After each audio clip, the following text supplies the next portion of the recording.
Mabilioner tajiri zaidi hufanya safari kwa siri. Tabia za safari za watu hawa zinabaki bila kifani katika ulimwengu ambapo faragha na usalama vinachanganyika na anasa. Kutoka kwa kuingia kimya kimya hadi ndege za kibinafsi, ulimwengu wa utajiri wa juu ni uga ambapo siri ni muhimu. Katika video hii nitafunua jinsi mabilionea hawa wanabadilisha na kuingia kimya kimya kama wachezaji wa karata na kuguza ndege za kibinafsi kuwa mitego ya kichawi, ikifanya James Bond aonekane kama msafiri asiye na uzoefu. Nitajadili mafao ya kipekee na mikakati ya kificho ambayo wachache zaidi matajiri hutumia kusafiri ulimwenguni bila kuvuta mawazo. Katika makezo wa kucheza kujificha, tutamchunguza Bernard Arnault. Mashua za kifahari na ndege za kibinafsi zinaakilisha kilele cha anasa na kujistarehesha. Linapokuja swala la mabilionea tajiri zaidi duniani, vyombo hivi vya kifahari sio tu njia za usafiri, bali ni kauli ya utajiri wao usio wa kawaida. Bernard Arnault, miliki wa Louis Vuitton na anayejulikana kwa ladha yake ya kifahari. Mwaka wa 2008, Bernard alisababisha mshtuko mkubwa ulimwenguni wa mashua aliponunua Princess Yachts kwa thamani ya kushangaza ya euro milioni 250. Hii ilikuwa njia yake kuingia katika ulimwengu wa mashua za kifahari, na tangu wakati huo hajamaliza. Upendo wa Bernard kwa mashua ulimpelekea kuwekeza karibu kiasi sawa katika Von Lennep, ikipandisha jumla ya uwekezaji wake katika hazina hizi zinazoelea hadi kufikia thamani ya kuvutia ya dola milioni 500. Kile kinachofanya mashua za Bernard kuwa za kweli zaidi ni ukubwa na ukuu wake. Mojawapo ya mali zake thamani ni Symphony, mashua inayoshangaza akili. Ikiwa na urefu wa zaidi ya mita 100, kazi hii ya sanaa ya kutembea majini inaweza kuchukua abiria hadi 3 season. Sinfonia ni ya ukweli wa uhandisi na muundo, ikiwa na vyumba 8, kila kimoja kikitoa kiwango cha juu cha anasa na starehe. Tangu unapoweka mguu kwenye bodi, unahamishiwa ulimwengu wa mnona utaalamu. Mkusanyiko wa mashua ya Bernard hauishi hapo. Yeye pia ni mmiliki mwenye fahari wa Amadeus, chombo cha bei ya dola milioni 7. Ilijengwa awali mwaka 1969 kwa madhumuni ya utafiti. Chombo hiki kina chombo cha kuvunja barafu na mwili wa kutosha. Amadeus tayari amepokea baadhi ya watu wenye ushawishi mkubwa duniani kama Tony Blair, Boris Johnson na Bono. Mashua hii inatumikia kama mahali pa kutulia kwa wale wanaotafuta kiwango cha juu cha faragha na anasa. Sio tu majumba ya kuogelea kwa maji, lakini pia ni ishara ya hadhi na nguvu, ikiruhusu mabilionea kama Bernard Arnault kuchunguza maeneo ya kigeni zaidi ya dunia kwa faragha na mtindo usio na kifani. Kutoka maji safi ya Karibiani hadi pwani maridadi za Mediterranean, mashua hizi zinawapa ufikivu wa maeneo ya kipekee na mahusiano zaidi duniani.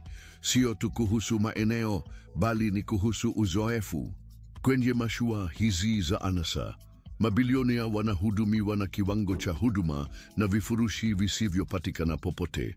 Kutoka kwa wapishi wao wa kibinafsi wanaunda vitu vya chakula vya juu hadi timu iliyotolewa inayokidhi mahitaji yote. Hakuna juhudi inayopotezwa kuhakikisha kuridhika kwa juu kabisa kwa wageni. Tilia maana ni kunywa champagne kwenye upande wakati jua linazama upande wa upeo wa macho, au kuogelea katika maji ya samawati ya jukwaa la kuogelea binafsi la mashua. Hizi ndizo nyakati ambazo mabilionea kama Bernard Arnault wanaweza kufurahia. Nyakati za furaha na anasa safi. Vyombo vya kifahari sio tu njia ya safari kwa mabilionea, bali ni kielelezo cha mitindo yao ya maisha ya kipekee. Hutoa mwanya wa kutoroka matakwa ya dunia. Ni mahali pazuri wanaweza kupumzika na kufurahia matunda ya kazi zao. Kwa mabilionea kama Bernard Arnault, haya vyombo sio mali tu, bali ni ishara ya mafanikio yake na uthibitisho wa hamu yake isiyoshibishwa kwa vitu vyenye thamani katika maisha. Zaidi ya hayo, Bernard Arnault, mwenye utajiri mkubwa na ufalme wa ulimwengu, si mgeni katika ulimwengu wa usafiri wa anga binafsi. Ana miliki mbalimbali ya ndege za kifahari ambazo humpea faraja, kasi na anasa isiyolinganishwa. Mojawapo ya mali zake zilizothaminiwa zaidi ni Bombardier Global 7500, ambayo inachukuliwa kama ndege ya kutekeleza ndefu na kubwa zaidi duniani. Kwa bei ya dola za Marekani milioni 70, ndege hii ya kuvutia inaweza kubeba hadi abiria 90. Tangu wakati unapotua ndani yake, unaingia katika ulimwengu wa anasa na ustadi. Ndani yake imeundwa kwa umakini, ikiwa na viti vya kifahari, mifumo ya burudani ya teknolojia ya hivi karibuni, na hata nafasi maalum kwa ajili ya mikutano au kupumzika. Lakini ukusanyaji wa ndege za kibinafsi wa Bernard unaendelea. Yeye pia anamiliki Bombardier Global 6000, ndege ya kifahari na ya mtindo iliyoundwa mwaka 2000. Ndege hii iliyonunuliwa kwa dola za Marekani milioni 20 inamruhusu kuwa na ustadi na urahisi zaidi katika safari zake. Kwa uwiano wake mpana na anasa zake, si jambo la kushangaza kwamba Bernard huchagua kusafiri katika ndege yake binafsi kila anapoweza. Kusafiri katika ndege ya kutekeleza sio tu kuhusu faraja na anasa, pia ni kuhusu uhuru na urahisi inayotolewa. Mabilionea kama Bernard Arnault wanaweza kusafiri popote duniani wakati wowote, bila kero za safari za kibiashara au vikwazo vya mashirika ya ndege ya kawaida. Wanafurahia uhuru wa kuweza kuweka ratiba zao wenyewe, kuruka kwenda maeneo ya mbali na kuepuka umati na kucheleweshwa ambao huambatana na safari za kibiashara. Hata hivyo, kile kinachofanya safari za ndege binafsi ziwe za kipekee sana sio tu ndege yenyewe, bali huduma ya kibinafsi na umakini kwa maelezo yanayofanya ijitofautishe. Wanapoingia kwenye ndege zao binafsi, mabilionea wanakaribishwa na timu iliyotolewa inayohudumia mahitaji yao yote, kutoka kwa milo maridadi iliyotayarishwa na wachefu wenye sifa hadi ratiba iliyobinafsishwa na mipangilio ya safari kamili. Hakuna ombi la kusadikika sana kwa wasafiri hawa wenye mahitaji makubwa, ambao wanaweza kufurahia champani mbinguni, milo bora kutengenezwa kwa mahitaji yao, na kupumzika kwenye viti vilivyofanywa kwa anasa sawa na vile vya hoteli za nyota 5. Hizi ni uzoefu ambao mabilionea kama Bernard Arnault hutambua katika kila safari kwenye ndege zao binafsi. Zaidi ya hayo, ndege binafsi zinawapa mabilionea fursa ya kufanya biashara kwa faragha na usiri wa juu kabisa. Kwa nafasi za mikutano iliyotengwa na mifumo ya mawasiliano ya juu, wanaweza kufanya mazungumzo, mikutano mikakati na mipango bila kusumbuliwa na macho ya wakatachuri. Faragha na upekee huu ni muhimu kwa mafanikio yao na husaidia kuendelea kuwa na ushindani katika ulimwengu wa biashara. Mnufaika mtazamaji Jeff Bezos, mwanzilishi wa Amazon na mmoja wa watu matajiri zaidi duniani, ana mkusanyiko wa ndege binafsi unaowachochea wengine wivu. Linapokuja suala la kusafiri kwa mtindo, Bezos hafanyi makubaliano yoyote. Hana ndege moja tu, bali ndege mbili Gulfstream G650R zenye thamani ya dola milioni 70 kila moja. Ndege hizi za kisasa zinawakilisha kiwango cha juu cha anasa, zikiwa na vifaa vyenye ubora wa hali ya juu vinavyokidhi mahitaji yote ya Bezos.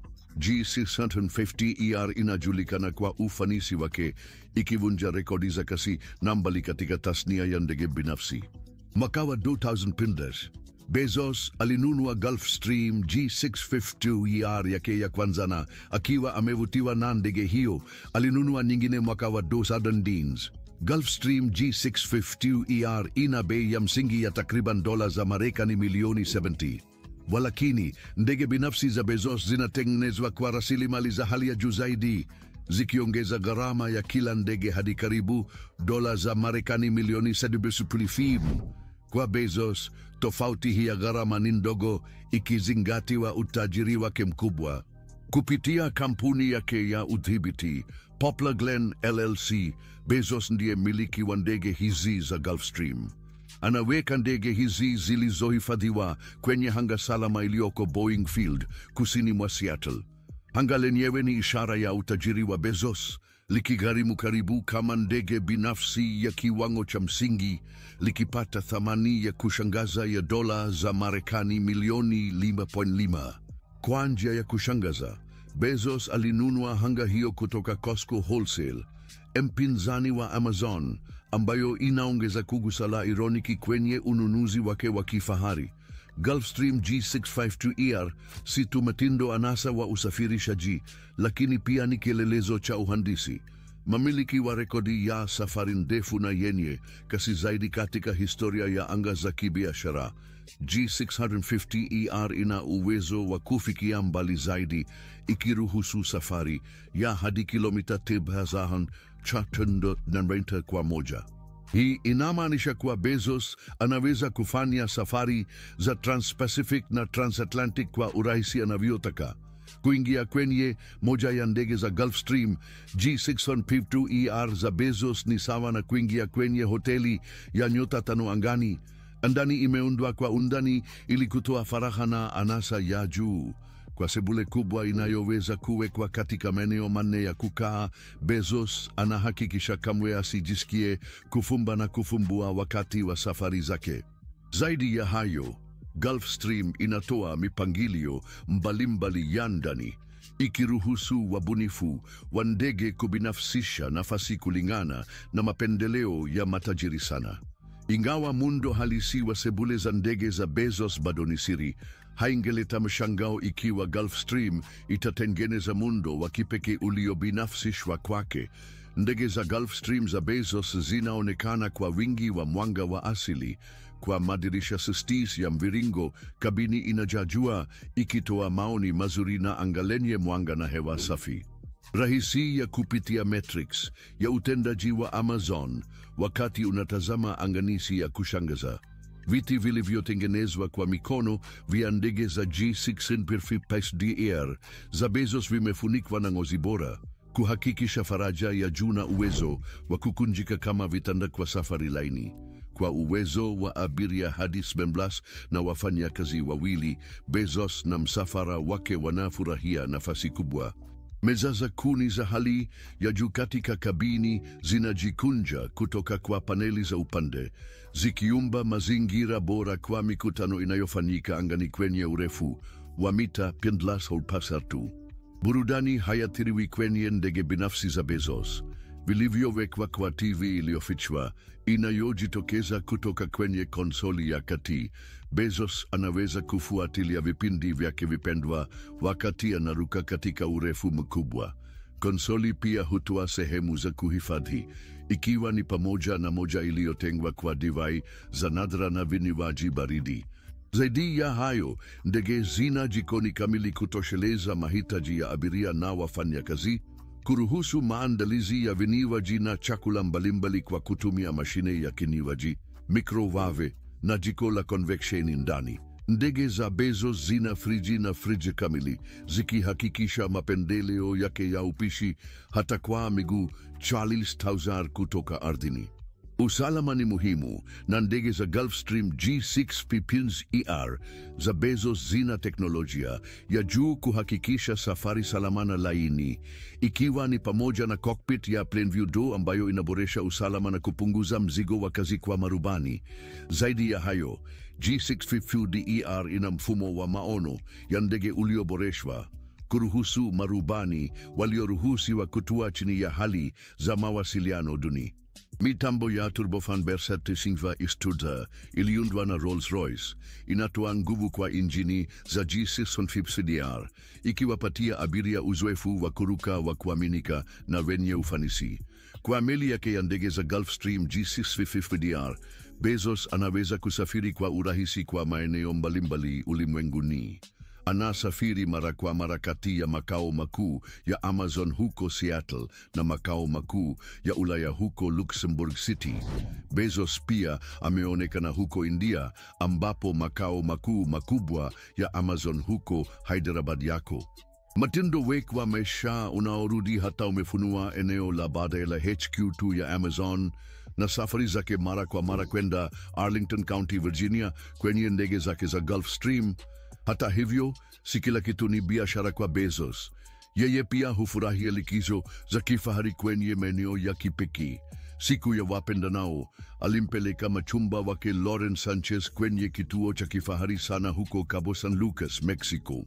Kwa ndege yake binafsi inayopatikana, Bezos anaweza kusafiri popote duniani kwa urahisi na kwa starehe. Kabla ya kupata ndege yake Gulfstream G650ER, Bezos alikuwa akisafiri kwa Falcon 900EX, ndege binafsi yenye kiasi kidogo zaidi. Kadiri mali yake ilivyokuwa ikiongezeka, pia upendo wake kwa anasa na ubadhirifu uliongezeka. Bezos aliuza Falcon 900EX yake mwaka 2050 na kufanya marekebisho kwa Gulfstream G650ER, ishara ya kweli ya anasa.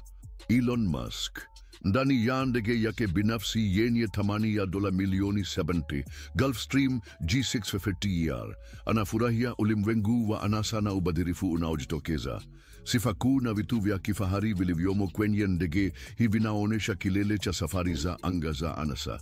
Kuanzia kwa nafasi kubwa ndani inayobadilisha upya dhana ya kusafiri kwa mtindo, G650ER inatoa takribani futi 6 urefu wa ndani ya ndege, ikitoa nafasi kubwa kwa Musk na wageni wake kuhamia kwa starehe wakati wa safari. Kwa takribani futi 8 kwa upana ndani, ni rahisi kubinafsisha viti na kufurahia vitu vyenye anasa. Viti vya ngozi laini vinamkaribisha abiria, kuhakikisha starehe ya juu wakati wa safari. Ubunifu wa kibinafsishaji na kumalizia vizuri huleta anga ya anasa na usophistication. Ndege binafsi ya Musk inaonesha ladha yake iliyosura na mtindo wa maisha. Madirisha mpana ya G650ER yanaijaza ndege hiyo na mwanga wa asili, ukiongeza hisia ya nafasi na mwangaza. Na anasa haiko hapo tu. Mifumo ya burudani ya kizazi kipya inaongeza uzoefu wa ndani kwenda kileleni mwa safari. Skrini za hali ya juu na mifumo ya sauti hufanya abiria waburudike na kubaki wakiwa wameunganishwa katika safari nzima. Kama vile wanapopumzika katika eneo kubwa la lounge au kufanya biashara katika chumba cha mikutano kilichowekwa vyema, Musk na wageni wake wanapata faraja na urahisi mkubwa katika nafasi kubwa za ndani za Gulfstream G650ER. Ubinafsishaji uliopo kwenye ndege hii ni wa kipekee kabisa. Alibadilisha ndege kulingana na mapendeleo yake na mahitaji yake, akisafisha kila maelezo ili yalingane na mtindo wake wa maisha na ladha yake ya pekee. Musk alikuwa na uwezo wa kubinafsisha sehemu mbalimbali za ndani na huduma za ndege, kutoka kwenye mipangilio ya pekee ya viti hadi matumizi ya vifaa vya hali ya juu na vipengele vilivyojazwa kwa ubunifu kwenye kabini nzima. Teknolojia ya kisasa na mifumo ya burudani ya kisasa ziliingizwa ili kuboresha uzoefu wa ndege kwa ujumla. Faragha na usalama ni vipaumbele kwenye ndege ya kibinafsi ya Musk. Kwa uwepo wa mtu mashuhuri kama Musk ndani, kuhakikisha usiri na usalama wakati wa safari ni muhimu. Gulfstream G650ER imejengwa na kifaa cha usalama cha hali ya juu ili kulinda abiria na mali zao. Mifumo ya ufikiaji salama, uangalizi na uwezo wa mawasiliano yaliyofichwa husaidia kulinda dhidi ya ufikiaji usioruhusiwa na vitisho vya usalama vinavyowezekana. Ubunifu wa kabini unaweza kubinafsishwa kutoa maeneo ya faragha kwa mikutano ya siri au kupumzika kibinafsi, ikihakikisha faragha wakati wa safari. Ndege ya kibinafsi ya Musk inazingatia viwango vya usalama vikali na kanuni za anga ili kudumisha viwango vya juu vya usalama kwenye ndege zote. Ukaguzi wa kawaida, matengenezo yanayoendelea na kuzingatia kanuni za anga kimataifa husaidia kupunguza hatari ya udhaifu unaowezekana kuhusiana na usalama. Ufanisi na utendaji ni vipengele muhimu katika uchaguzi wa Gulfstream G650ER kwa upande wa Musk. Ndege hii ya kibinafsi inajulikana kwa uwezo wake wa kipekee, ikiwa ni pamoja na kasi za safari na umbali kwa ajili ya safari za masafa marefu. Kwa kufikia mbali ya takriban maili 300 za nauti, G650ER inamruhusu Musk kusafiri kati ya vituo vya mbali bila kukoma, hivyo kuokoa wakati na rasilimali muhimu. Aerodynamics yake ya juu na mifumo ya kisasa inachangia ufanisi na utendaji, kuruhusu safari laini na rahisi hata kwenye altitudes na kasi za juu. Kwa muhtasari, Gulfstream G650ER ya Elon Musk yenye thamani ya 7 milioni inatoa mtazamo wa dunia ya anasa ya safari za ndege, kutoka kwa ndani kubwa na mifumo ya burudani ya kisasa hadi kiwango kikubwa cha ubinafsishaji na hatua za usalama za daraja la kwanza. Ndege binafsi ya Musk inawakilisha kilele cha anasa na utendaji. Ni uthibitisho wa mafanikio yake na hadi kama moja ya wajasiriamali na wachanganuzi wa teknolojia wanaoongoza duniani. Na kuhusu Zuckerberg, baba mwasisi wa Facebook, sasa anayejulikana kama Meta, Mark Zuckerberg.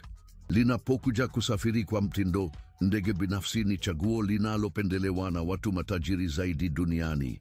Majumba haya ya angani hutoa faraja, urahisi na hasa faragha isiyolinganishwa. Mark Zuckerberg, mkurugenzi mtendaji bilionea wa Facebook, haibadiliki kwenye kanuni hiyo. Ndege yake binafsi, Gulfstream G650, ni kazi halisi ya ubunifu na anasa. Kwa bei ya takriban dola za Marekani milioni 7, ndege hii ni ishara ya utajiri mkubwa na mafanikio ya Zuckerberg. Walakini, nini kinachotofautisha ndege binafsi na kampuni za ndege za kibiashara? Kwanza kabisa, kiwango cha ubinafsishaji hakilinganishwi. Mabilionea kama Zuckerberg wanaweza kubinafsisha kila upande wa ndege yao binafsi kulingana na mapendeleo yao. Kutoka kwa ngozi bora hadi kumaliza kwa mbao ya mikono. Hakuna gharama inayopuzwa katika kujenga mazingira ya kweli ya anasa. Kabini imeundwa kwa usahihi kutoa faraja na faragha kuu, na mpangilio mpana wa viti na nafasi kubwa kwa miguu ya bilionea na wageni wake. Zaidi ya hayo, ndege za kibinafsi hutoa kiwango kisichoweza kufananishwa cha urahisi. Kwa uwezo wa kuruka moja kwa moja hadi marudio yao yanayotakiwa, mabilionea wanaweza kuepuka ugumu wa viwanja vya ndege vya kibiashara na mistari ndefu ya usalama. Wana uhuru wa kuweka ratiba zao na kusafiri kwa mtindo wao wenyewe. Udhibiti huu ni muhimu kwa watu ambao daima wanahamahama, wanaotafuta kuongeza ufanisi wao. Ndege za kibinafsi zinatawala anga, mashua za kifahari zina utawala usioweza kulinganishwa juu ya bahari ya wazi. Hizi makazi yanayoongeza hutoa suluhisho kamili kwa mabilionea wanaotaka njia ya utulivu na iliyotengwa ya kusafiri.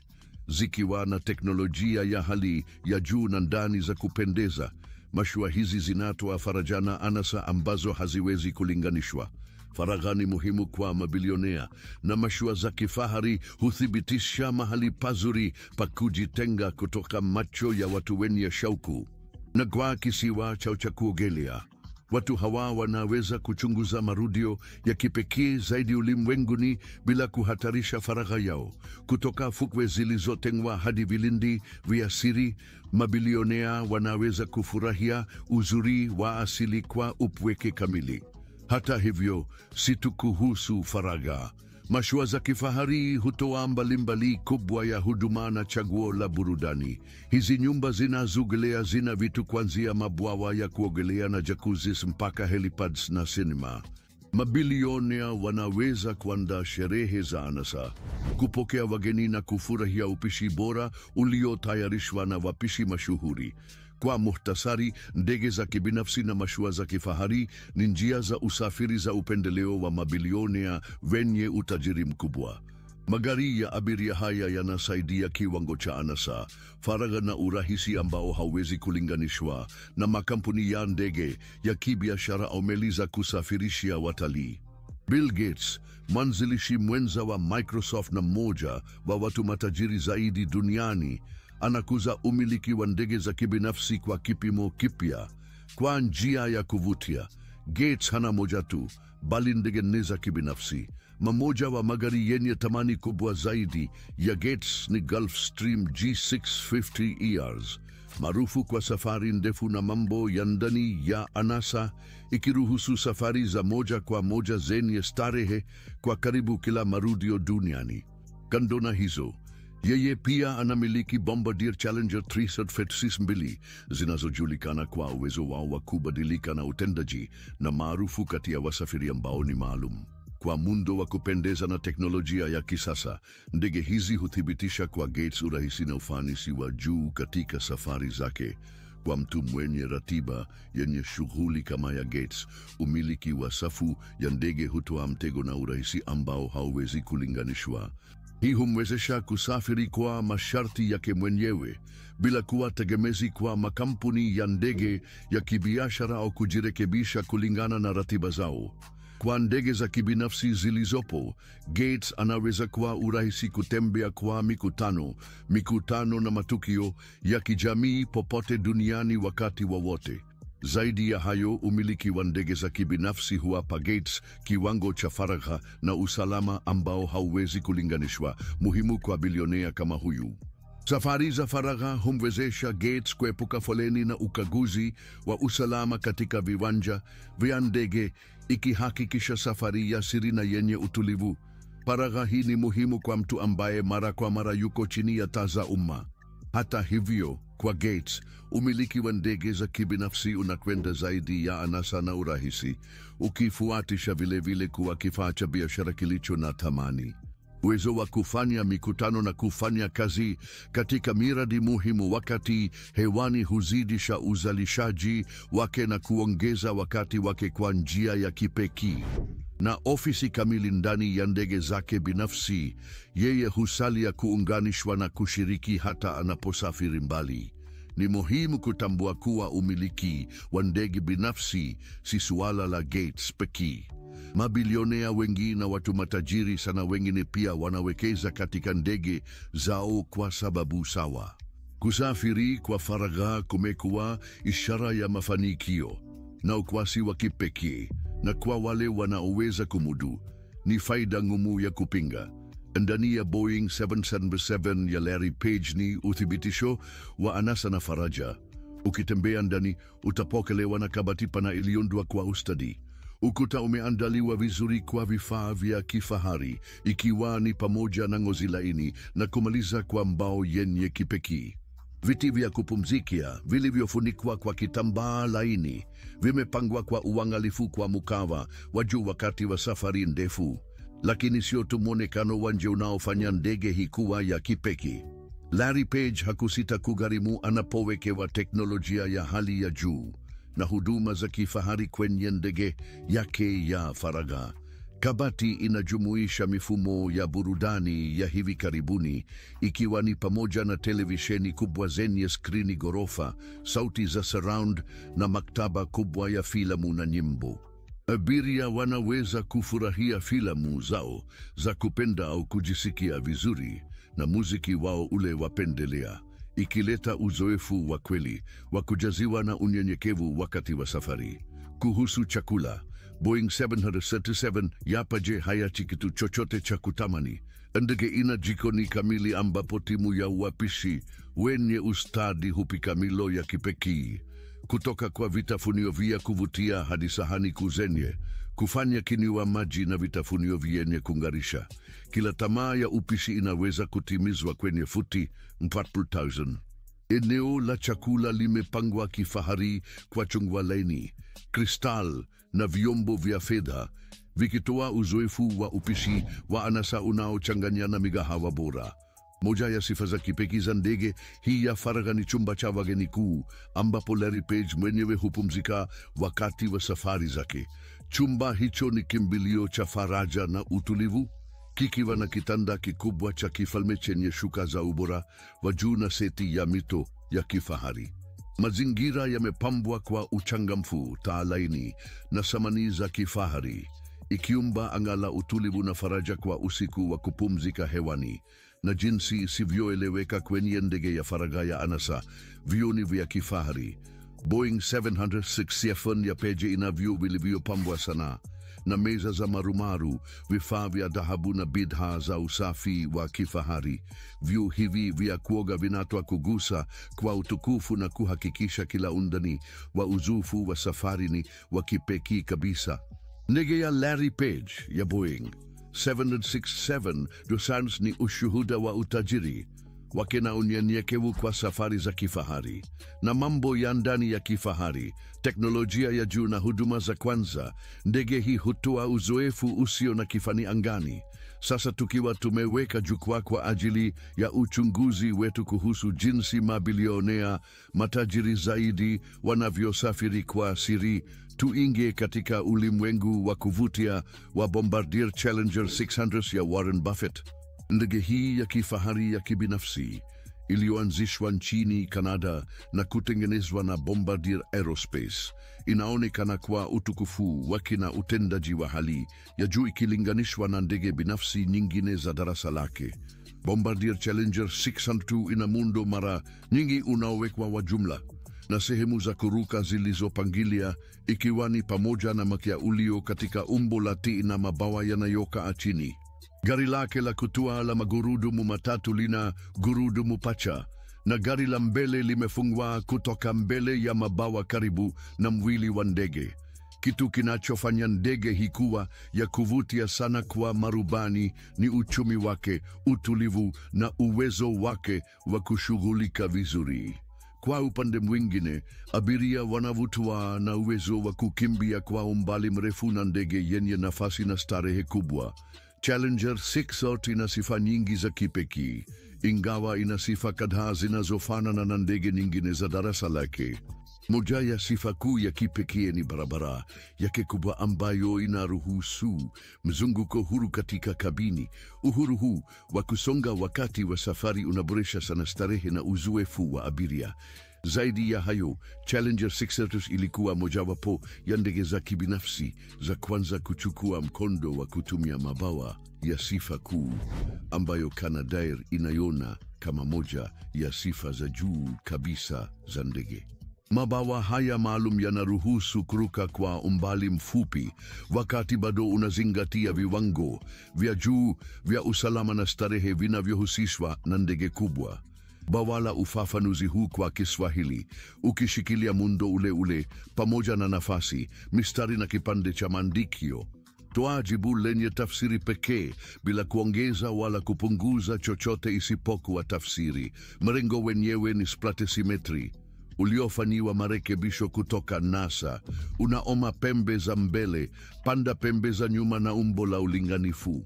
Uzalishaji wa vipande vyenye mrengo ulihusisha kuondoa vifaa vikubwa vya kukagua kasi ambavyo vilifikiriwa kuwa vya juu zaidi katika Amerika ya Kaskazini mnamo mwaka wa 1973, huku sehemu nyingi za ndege zikiendana na muundo wa jadi kama vile ncha za mrengo na flaps. Baadhi ya sehemu kama vile sehemu ya mwendo kasi, gofu ya mrengo, ncha za mrengo na gofu zilijengwa kwa kutafsiri Kevlar. Uunganisho huu wa muundo wa kisasa na mataifa ya juu uhakikisha ufanisi na usalama bora. Ikiwa na injini mbili za ndege za Avco Lycoming LF 502L, Challenger 600 ya Bombardier huweza kuifikia zaidi ya pauni 7 pasu za nguvu wakati wa kupaa, kutokana na mabadiliko yanayoongeza mizunguko ya supercharge kwa kompresa ya shinikizo duni. Injini zimefungwa kwenye mwili wa nyuma karibu na mkia wa ndege, zikihakikisha mwendelezo wa hewa hata kwa nyuzi za mwinuko zilizoinuka kwa kiasi kikubwa. Mfumo wa kupunguza kasi ya mbele uliowekwa kwenye injini husaidia kupunguza mita za kutua na upeo wa maili tuzinwa sensiwa za mrejesho wa bahari. Challenger 600 inaweza kupita Marekani bila vituo, ikiwa ni chaguo bora kwa safari ndefu.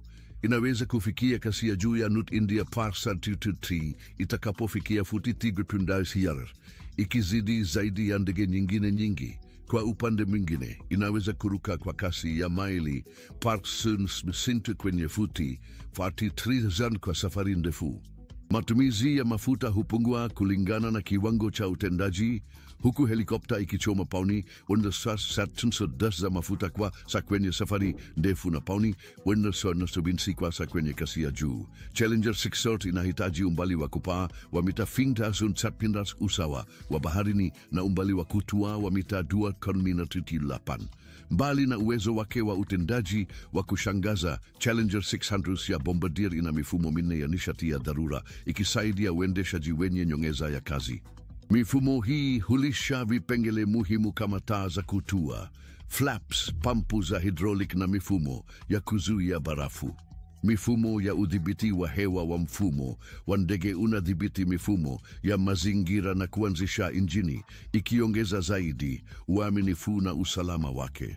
Larry Ellison, bilionea mwasisi wa teknolojia, anaipendelea isiyo ya kawaida linapokuja swala la njia zake za usafiri.